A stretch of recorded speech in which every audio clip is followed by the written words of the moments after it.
So this was actually one of the last pieces of material I was waiting for so I could go ahead and do the last upgrade on this evil swing arm. This is some 863 manganese bronze Oilite round stock. And basically the goal with this is to eliminate the needle bearing setup that this arm uses, because this is limiting the shaft diameter upgrade that I could do on this arm. So just for reference, this does use a 12 millimeter shaft stock, which is I would say that's a little bit too small for the engine swap that I got in this thing. I got a 20 millimeter shaft for the rear axle, so I'm trying to match that on the swing arm pivot as well, just to give me peace of mind. I figured while I'm here anyways, I might as well go big or go home. So what's nice about this Oilite material is, actually, if you look at it, it is a porous material. This one is has a little bit more iron content in it because it can withstand higher loads. And this is oil impregnated as well too. You can actually see the oil sheen in my hand just from holding this for 2 seconds. I haven't even put any pressure or anything on this, but as this sees a little bit of heat, it does disperse a little bit more oil, so it is self-lubricating.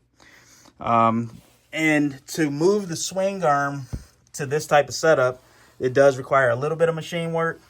So just for reference, this is a 24 millimeter bore right here. On the other side is slightly undersized, 22 millimeters, because the needle bearings have to seat against the shoulder. That's the reason why it's two different measurements on each side.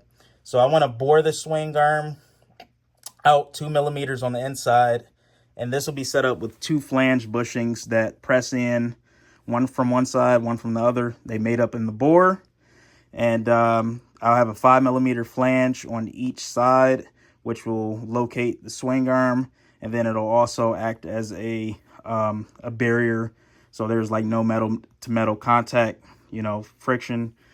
And yeah, this should work pretty good. A lot of people speak really highly about this. This is my first time using it, but it's pretty simplistic, and this should outlast the lifetime of the bike.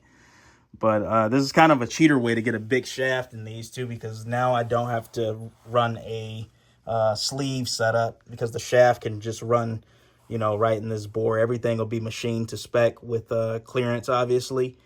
And got the shaft already done. Probably have video of that later this week. Already got the nuts for it. These are 2 Castle nuts, because it'll be a nut per side with a cotter pin. But should be a pretty sweet setup. So